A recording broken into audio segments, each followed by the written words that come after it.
सन 26-27 अर्थसंकल्पाच्या अनुदान मागणीवर बोलण्यासाठी मी या ठिकाणी उभा आहे। यवतमाळ जिल्हा हा पांढरे सोने पिकवणारा जिल्हा म्हणून ओळखला जातो आणि वणी, झरी, मारेगाव या भागात संपूर्ण ग्रामीण अर्थव्यवस्था मोठ्या प्रमाणावर कापूस पिकावर अवलंबून आहे।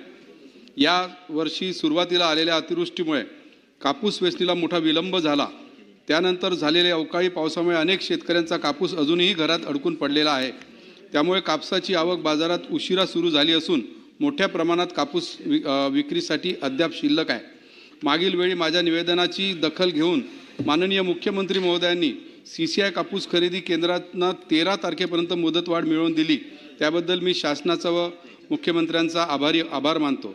मात्र प्रत्यक्षात शेतकऱ्यांना या मुदतवाढीचा अपेक्षित फायदा झाला नाही, कारण खरेदी प्रक्रियेत स्लॉट बुकिंग मर्यादा, दररोज केवळ सुमारे 500 गाड्यांची खरेदी, तसेच त्या कालावधीत 4 दिवस सुट्ट्या असल्यामुळे शेतकऱ्यांना प्रत्यक्षात अत्यंत कमी दिवस कापूस विक्रीसाठी संधी मिळाली।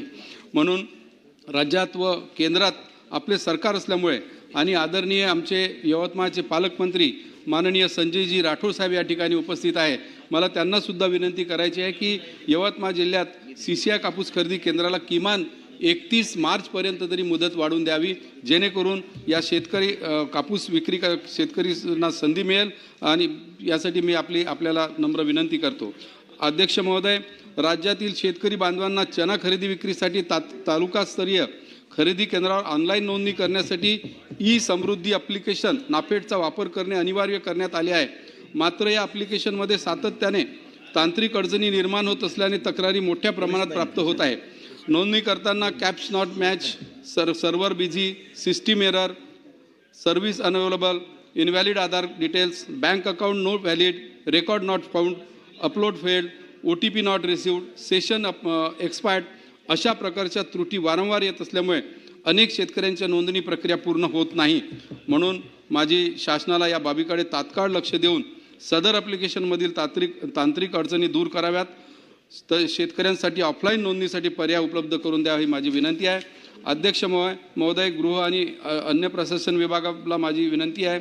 अध्यक्ष महोदय, मी वणी विधानसभा मतदारसंघाचा लोकप्रतिनिधी या नात्याने आपल्या निदर्शनाची गंभीर बाब आणत आहो। वणी शहरात सध्या मोठ्या प्रमाणावर अवैध वरली मटका खुलेआम सुरू असून यामुळे कायदा व सुव्यवस्था तसेच सामाजिक स्वास्थ्याचा गंभीर प्रश्न निर्माण झाला आहे।